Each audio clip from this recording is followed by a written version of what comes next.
Tema 21. El juicio ejecutivo. Apartado 1. Concepto y naturaleza. El juicio ejecutivo puede ser conceptuado como un proceso declarativo especial y sumario que tiende a la formación rápida de un título puro de ejecución con base en la presentación de una serie de documentos que tienen un carácter privilegiado al estar revestidos de las solemnidades y formalidades que hacen pensar en la existencia de una obligación válida y perfecta. La LEC 1/2000 ha optado por unificar bajo un mismo sistema la ejecución de títulos jurisdiccionales y la de títulos no jurisdiccionales. Así, frente a la regulación contenida en la LEC de 1881, la LEC 1/2000 presenta una regulación unitaria que abre las puertas al proceso de ejecución no solo a los títulos ejecutivos stricto sensu, que son sentencias y laudos arbitrales firmes y de condena, que vienen precedidos de un proceso declarativo en donde las partes, en igualdad de armas, dispusieron de amplias facultades para hacer valer libremente sus respectivas pretensiones y defensas, sino también a otra serie de documentos, por ejemplo, escrituras públicas, que, aun cuando dotados de una fehaciencia legalmente privilegiada, no han sido objeto de enjuiciamiento en un previo proceso declarativo y que, por tanto, pudieran perfectamente resultar controvertidos. El legislador ha sustentado la tesis de un sector doctrinal según la cual el ejercicio ejecutivo es un auténtico proceso de ejecución. Nosotros, por el contrario, compartimos la de otro sector, en cuya virtud la existencia en el juicio ejecutivo de una cognición limitada, la limitación de los medios de ataque y de defensa y, sobre todo, la ausencia de plenitud de los efectos materiales de la cosa juzgada, de las sentencias en ellos recaídas, abonan por su consideración como proceso sumario, con independencia de la ubicación que el legislador ha efectuado de este juicio dentro del proceso de ejecución. Como se infiere del distinto origen existente entre unos y otros títulos, resulta jurídicamente imposible someter a un mismo tratamiento procesal las obligaciones contenidas en documentos tales como una sentencia firme de condena y un título al portador, lo que ha obligado al legislador a establecer notables diferencias procedimentales relevantes en lo que a las causas de oposición alegables se refiere, que desneutralizan el proceso de ejecución hasta convertirlo en una especie de proceso declarativo sumario prácticamente análogo al anterior juicio ejecutivo. Apartado 2. Documentos considerados como títulos ejecutivos. El artículo 517 de la LEC relaciona con el carácter de numerus clausus el elenco de títulos que por su carácter fehaciente pueden ser tutelados a través del juicio ejecutivo. Letra A. Las escrituras públicas con tal que sea primera copia, o si es segunda copia, que esté dada en virtud de mandamiento judicial y con citación de las personas a quien deba perjudicar o de su causante, o que se expida con la conformidad de todas las partes. Como puede observarse, la ley distingue entre primeras copias de la escritura y las segundas, debiéndose hallarse el fundamento de dicha distinción en evitar que con base en un mismo documento se puedan seguir diversas ejecuciones, lo que podría suceder si se otorgara eficacia ejecutiva a cuantas copias notariales se expidieran de la escritura. El régimen de expedición de copias aparece regulado en la Ley del Notariado de 1862. Dispone a tal efecto el artículo 235 que las copias de las escrituras públicas se numeren para cada interesado, dividiéndose en primeras y segundas. Cuando las escrituras contengan una obligación que reúna los requisitos previstos en el artículo 520 de la LEC y constituya título ejecutivo, quienes hayan obtenido ya una primera copia no podrán obtener una segunda, sin las formalidades determinadas en el artículo 18 de la Ley del Notariado, que a su vez establece que no podrán expedirse segundas o posteriores copias de la escritura matriz, sino en virtud de mandamiento judicial y con citación de los interesados. A los efectos de expedición de segundas copias se hace preciso distinguir dos supuestos: la expedición por mandamiento judicial y la expedición por acuerdo de los interesados. El artículo 235 del Reglamento Notarial regula la expedición de segundas copias en virtud de mandamiento judicial, diferenciando según se soliciten del juez de primera instancia del partido donde radique el protocolo o del juez que conozca de los autos a los que la copia deba aportarse, remitiéndose para este segundo supuesto a la ley procesal que carece de previsión al respecto. Cuando la copia se solicite del juez del partido donde radique el protocolo, la petición de que se libre mandamiento para la expedición de segunda copia de la escritura habrá de formularse por escrito, sin necesidad de abogado y procurador, expresando el documento de que se trata, el protocolo donde se encuentra y la razón de pedir la copia, debiéndose indicar los motivos por los que se precisa y la finalidad a la que se destina. A continuación, el juez admite la solicitud y cita a los interesados por 3 días. Practicados estos trámites, el juez debe resolver lo que considere oportuno, expidiendo en su caso el oportuno mandamiento al notario. En cuanto a la expedición de segundas copias por acuerdo de los interesados, cabe distinguir a su vez dos supuestos. 1. Los otorgantes de la escritura o sus sucesores comparecen ante el notario que legalmente tenga en su poder el protocolo, mostrando su conformidad con la expedición de segunda copia, el cual extenderá en la matriz de que se trate una nota suscrita por dichos otorgantes, sus sucesores o quienes los representes y por el propio notario, en la que se haga constar dicha conformidad. Y 2. Los otorgantes de la escritura han mostrado la conformidad con la expedición de segundas copias, no por comparecencia ante el notario en cuyo poder se encuentra el protocolo, sino en otro documento auténtico, normalmente en la escritura matriz, supuesto este último carente de efectos ejecutivos. Cumplidos los requisitos formales, si se documenta un préstamo con garantía hipotecaria en dicho documento público, el acreedor dispone de 2 títulos ejecutivos perfectamente compatibles entre sí e instrumentados en un único documento, siendo el primero la escritura constitutiva del derecho real de hipoteca, que se puede ejecutar por el procedimiento de ejecución, y el segundo la propia escritura, que sirve de título ejecutivo en cuanto a la cantidad restante, si en el primer procedimiento no se pudo conseguir el cobro de la totalidad, y ello porque en tales casos coexisten en un mismo título 2 tipos de deudas, una con garantía real y otra personal, que se pueden ejecutar por cauces completamente diferentes pero compatibles entre sí. Letra B. Las pólizas de contratos mercantiles firmadas por las partes y por corredor de comercio colegiado que las intervenga, con tal que se acompañe certificación en la que dicho corredor acredite la conformidad de la póliza con los asientos de su libro registro y la fecha de estos. El carácter ejecutivo de dicho título viene condicionada por la concurrencia de los siguientes requisitos. 1. La naturaleza mercantil del contrato documentado. 2. Debe tratarse de una póliza original firmada por las partes e intervenida por corredor de comercio o integrado en el cuerpo único de notarios. Y 3. Por último, se requiere certificación de dicho fedatario público que acredite la conformidad de la póliza con los asientos de su libro registro y la fecha de dichos asientos.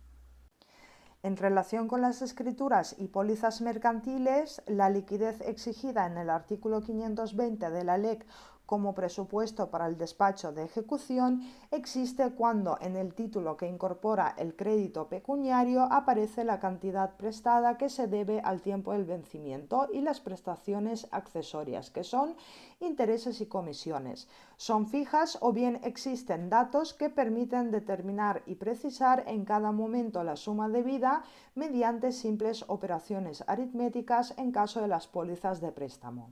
En otro caso, cuando no es tan simple dicha determinación, tal y como acontece en el supuesto de préstamo con prestaciones accesorias variables o devengables en plazos distintos, o si se trata de contratos o pólizas de créditos de naturaleza diversa y con desarrollo de relaciones contractuales de carácter complejo y complicado, se hace necesario la liquidación prevista en el artículo 572 de la LEC, puesto que no basta con unas simples operaciones aritméticas, siendo necesario un examen detenido de cada uno de los conceptos y cantidades reclamadas.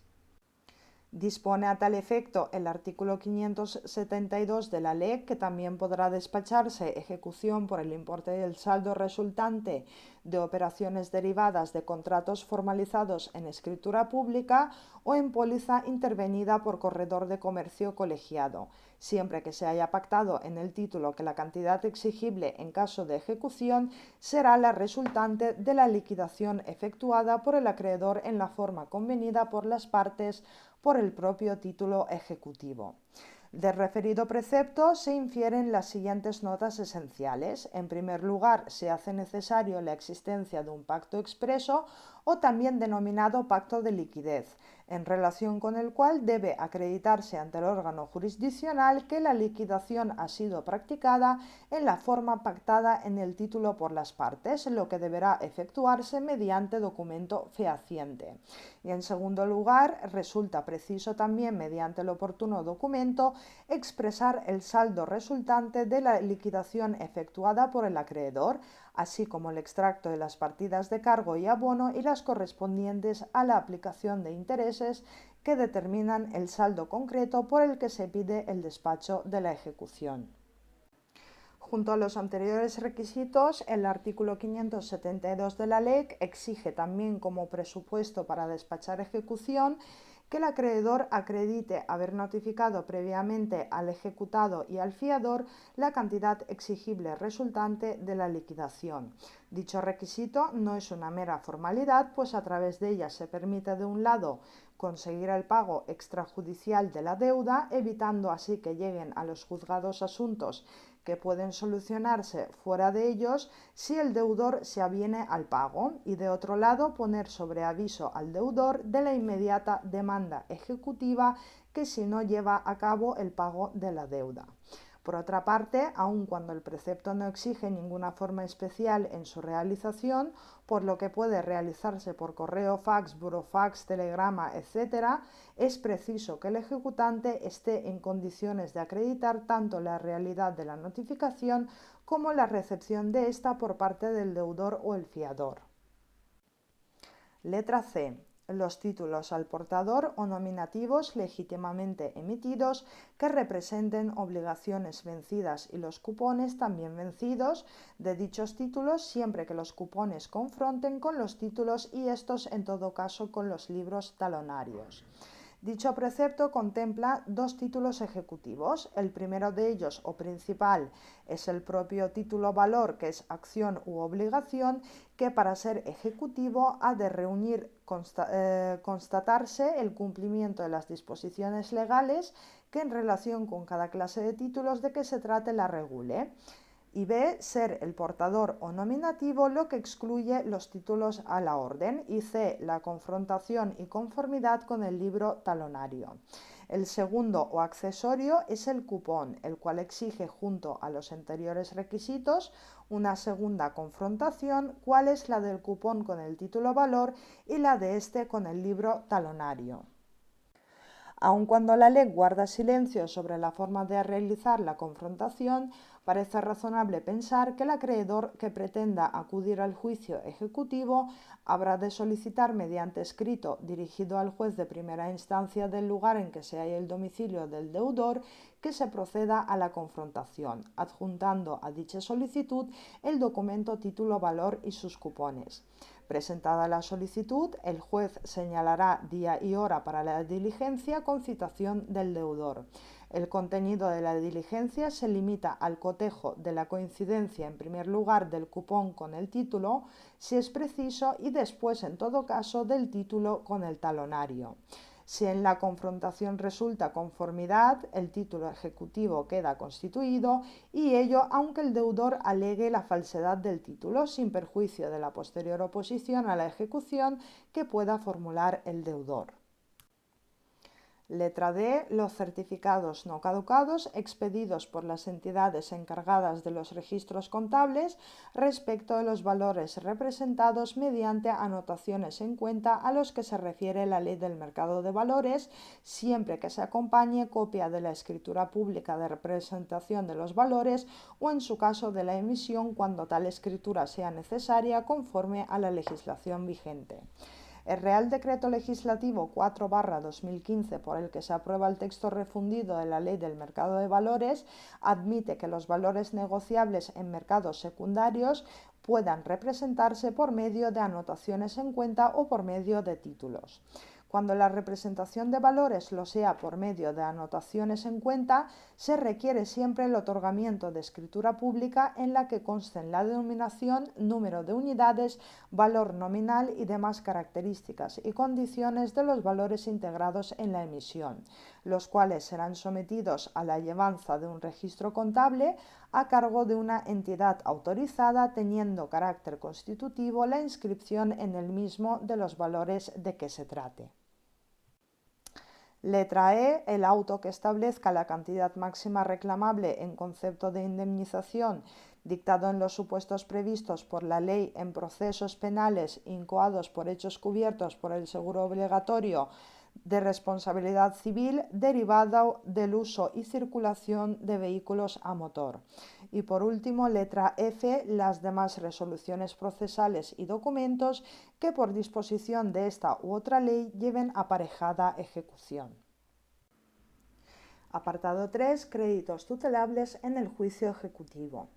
Para instar la ejecución basada en los títulos no jurisdiccionales contenidos en el artículo 517 de la LEC, junto a la exigibilidad de la obligación, también se requiere el cumplimiento de una serie de requisitos que se convierten en presupuestos del despacho de ejecución, de tal modo que, no concurriendo todos o alguno de ellos, el juez de oficio debe rechazar la demanda ejecutiva.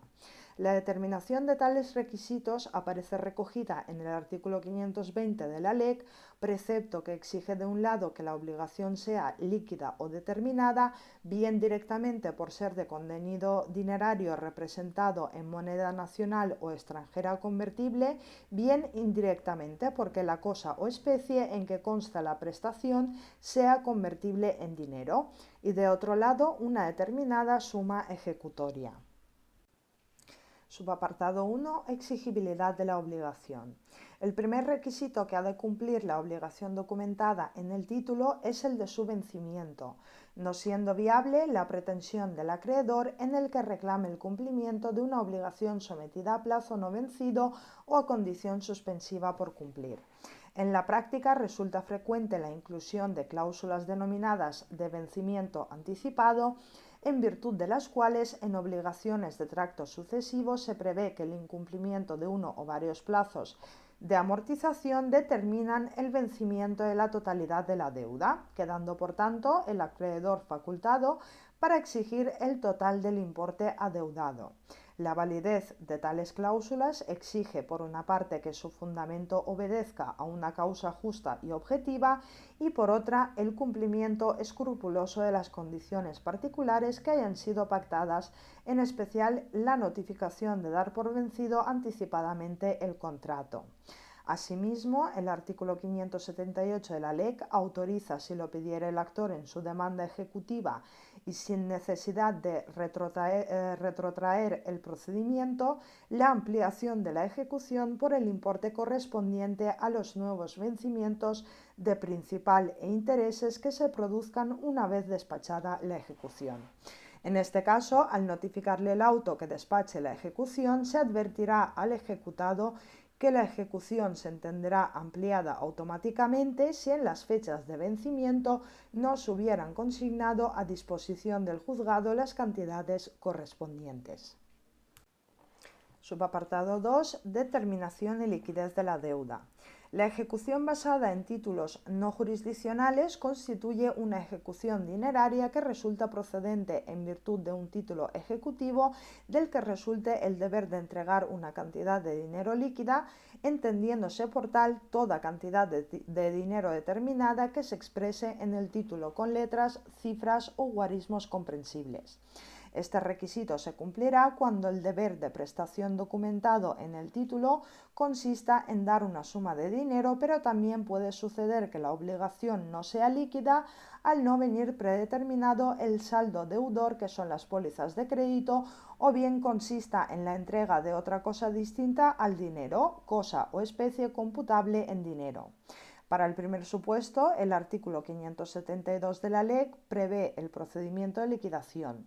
Para el segundo, a pesar del silencio legal, habrá que entender que el cómputo a dinero se practicará por el ejecutante, según el modo acordado por las partes y documentado en el propio título o en otro documento fehaciente, y en su defecto se hará por el precio de mercado, cuya acreditación dependerá de si la cosa o especie está o no regulada en mercados oficiales.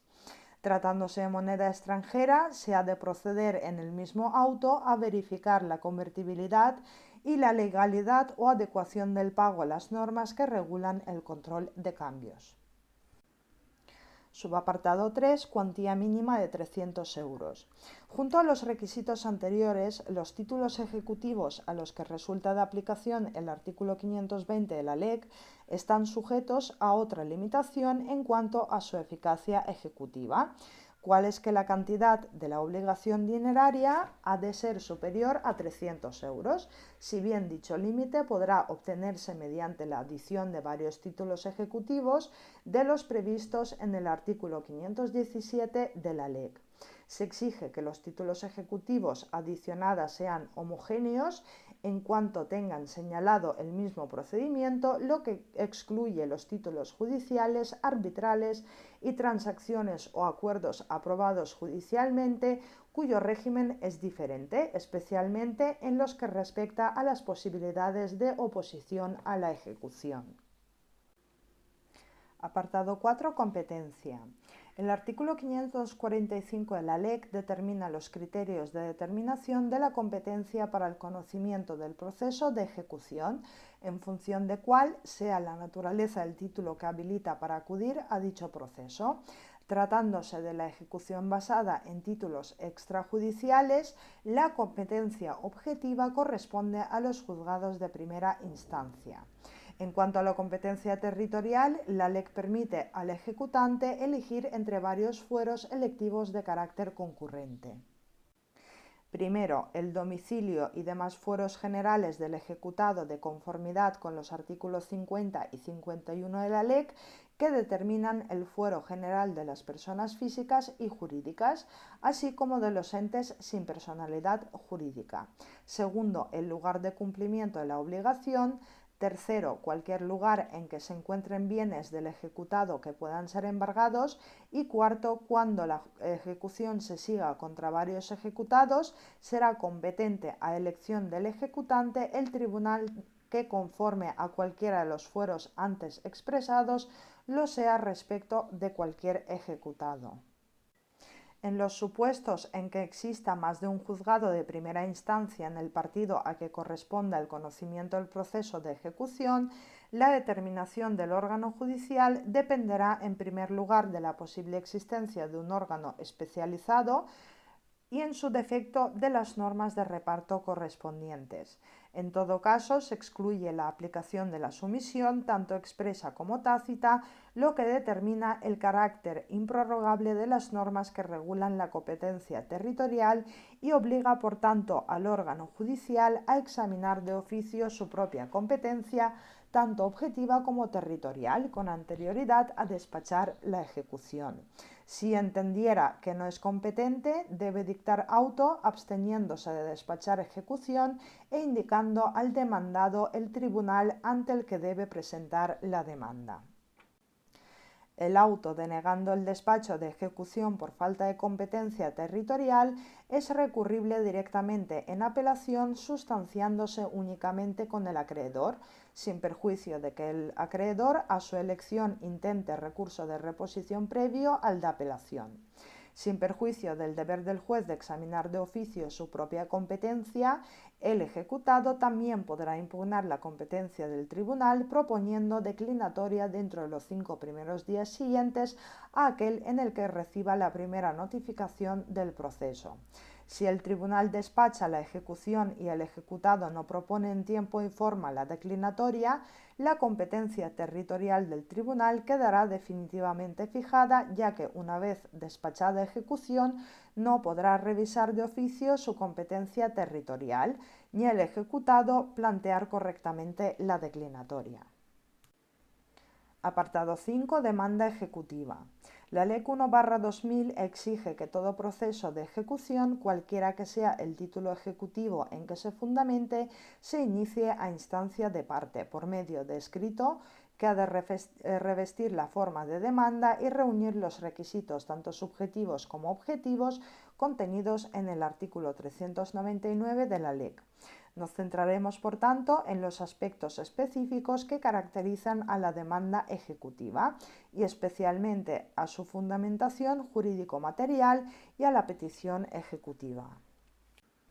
Subapartado 1. Aspectos específicos de la demanda ejecutiva.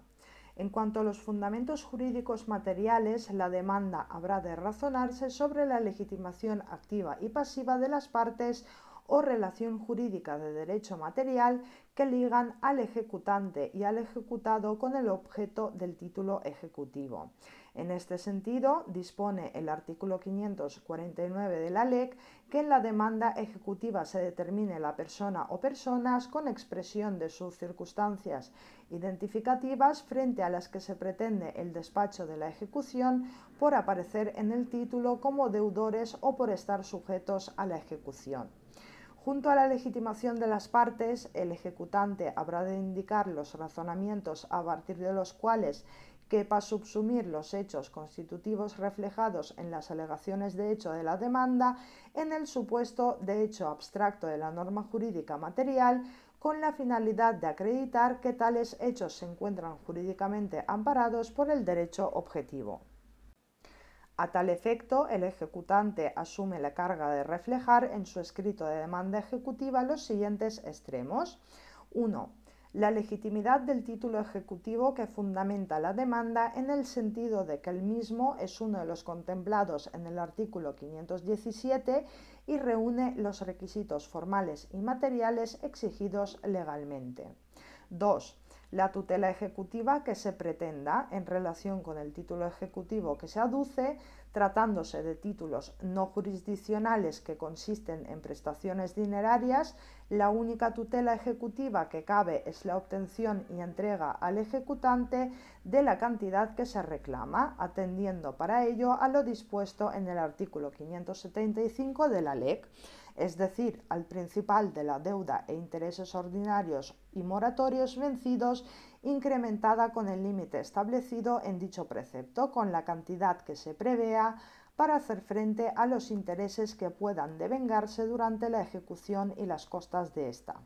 En todo caso, conviene tener presente que como consecuencia de la plena vigencia del principio dispositivo, nada impide que la pretensión de tutela ejecutiva se limite a solo una parte de aquello a lo que el ejecutante tenga derecho según el título.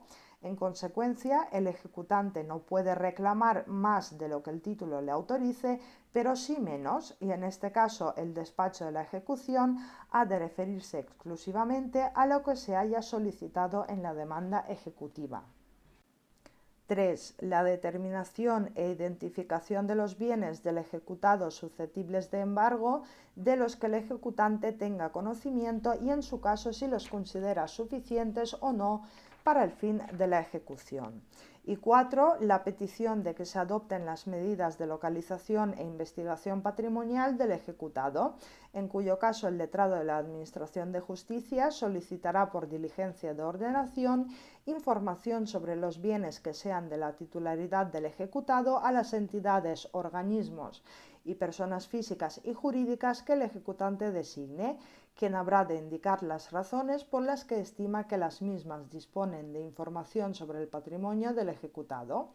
Cuando lo solicite el ejecutante y a su costa su procurador podrá intervenir en el diligenciamiento de los oficios que hubieran sido librados a tal efecto y recibir la cumplimentación de los mismos.